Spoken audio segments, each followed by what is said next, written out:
Test দিলেও আমি মাটি নিদিওঁ বুলি আমাৰ ৰাইজে শ্লোগানেৰে ইয়াত প্ৰতিবাদী কাৰ্যসূচী লৈছে। 1955 চনতে চৰকাৰে মাজুলী মানিকামুখৰ পৰা আমাক আনি 10 বিঘাকৈ মাটি দিম বুলি আমাক 10 নটিছ সহ আছে। এতিয়াও আপোনালোকক দেখুৱাব পাৰোঁ বা চৰকাৰক দৰকাৰ হ'লে এতিয়া দেখুৱাব পাৰোঁ। আমাক ইয়াত সংস্থাপন দিলে, কিন্তু আজি পৰ্যন্তও বসুন্ধৰা 1, বসুন্ধৰা 2, বসুন্ধৰা 3 আঁচনি আমাক ঢুকি পোৱা নাই। এই পৰ্যন্ত মাটি বাৰী আমাক চৰকাৰে নিয়ামকে কোনো ইমান মাটি দিছোঁ বুলি আমাক চন্দা দিয়া নাই বা ম্যাদী পট্টা দিয়া নাই, আবণ্টন দিয়া নাই।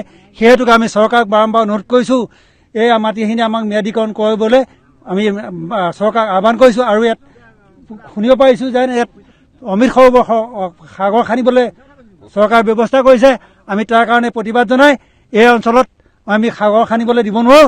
তাৰ কাৰণে আমি সকলো ৰাইজে একমত হৈ ইয়াত অন্নখনত বহি আছোঁ। আৰু আপোনালোকে আহি ইয়াত সহযোগ কৰাৰ কাৰণে আপোনালোকলৈ ধন্যবাদ থাকিল।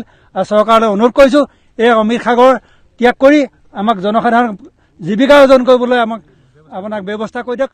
চৰকাৰকে এবাৰ আমি অনুৰোধ কৰিছোঁ। আমাৰ দেউতাহঁতক 1955 চনতে মাজুলীৰ পৰা আনি ইয়াত এই কাৱৈমাৰী ইয়াত সকলো ৰাইজকে বহুৱালে। আজিলৈকে আমাক চৰকাৰে আজি 70 বছৰ হ'ল কোনো পট্টাৰ আপোনাৰ ব্যৱস্থা নকৰিলে। আমাৰ ৰাইজ ইয়াৰ পৰা চেণ্ডেলৰ ফিটা ছিগি গ'ল, ভৰি আঁঠু ঘাঁ লাগি গ'ল, খোজকাঢ়ি আমাৰ দেউতাহঁত মৰি গ'ল, কিন্তু আজিলৈকে মাটি ম্যাদী পট্টা নহ'লে। আমাক কয় বোলে কিবা এই আবণ্টন বিচাৰিব লাগে। আবণ্টন আমাৰ দেউতাহঁতে আবণ্টন 1988 চনত ডাঙৰ প্ৰবল বানপানী হৈছিল, ললিৰাজ খোৱা MLA আছিল তেতিয়া। প্ৰবীণ কলিতা ঘৰৰ ওচৰত মাথাই জিকিছিলে। আমাৰ তেতিয়া দেউতাহঁতৰ দিনত ঘৰ বাঁহৰ খুঁটা আছিলে, ঘৰ তল গৈছিলে। আমাৰ দেউতাহঁতে তেতিয়া আমাৰ বিয়ালৈ টিয়ক বজাৰত আপোনাৰ এতিয়া আপোনাৰ পুৰণা হাটখোৱাত বজাৰ জাতিলাও ৰঙালাও বিকি আমাক পোহপাল দিছিলে। সেই তেতিয়া কাগজবোৰ এতিয়া বিচাৰিলে আমি কেনেকৈ পাম? মোৰ এতিয়া 50 বছৰ হ'ল, দেউতা আপোনাৰ 84 চনতে ঢুকাই গ'ল। সেই কাগজ পত্ৰ ঢুকাই গ'ল।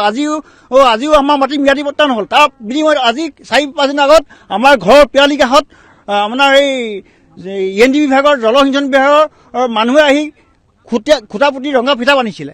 তাৰ বিনিময়ত আমাৰ চকুত টোপনি নাইকিয়া হৈছে আৰু আমি গৰু খেতি পথাৰ কৰি পোহপাল গৈ আছিলোঁ। কিন্তু এতিয়া দেখিছোঁ যে আমাৰ ঘৰৰ কাষতে যদি এটা পুখুৰী খান্দে, এটা বান্ধ মাৰে, আমাৰ এখন সাগৰ হ'ব। সাগৰ মানে এটা লুৰ হ'ব, জানৰ নিচিনা সৃষ্টি হ'ব। বৰষুণ দিলে আমি ৰাতি শুৱাতে মৰিম। আৰু সেই বান্ধটো দিছে, সেই বান্ধটো কোনে ইয়াত নিৰাপত্তা দিব? আজি যেনেকৈ নামনি প্ৰকল্প, বিদ্যুৎ প্ৰকল্প পানী বাঢ়িলে আমাৰ ইয়াত মানুহৰ হুলস্থুল লাগে, আমাৰ ইয়াতো সেইটো পৰিৱেশে হ'ব।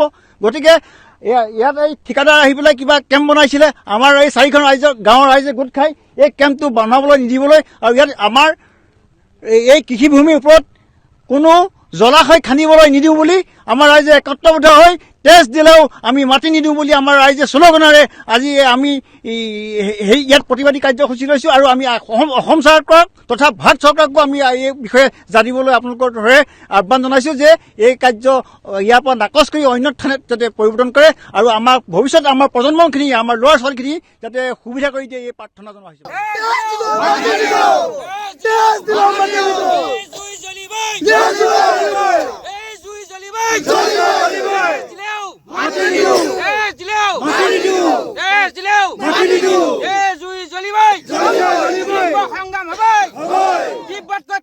আন্দোলন হ'ব, আমি সকলোৱে আন্দোলন কৰিমেই।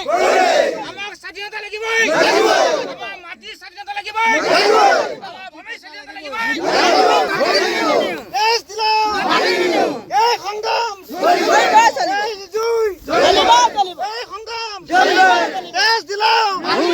আমাৰ মাটিৰ অধিকাৰ, আমাৰ মাটি,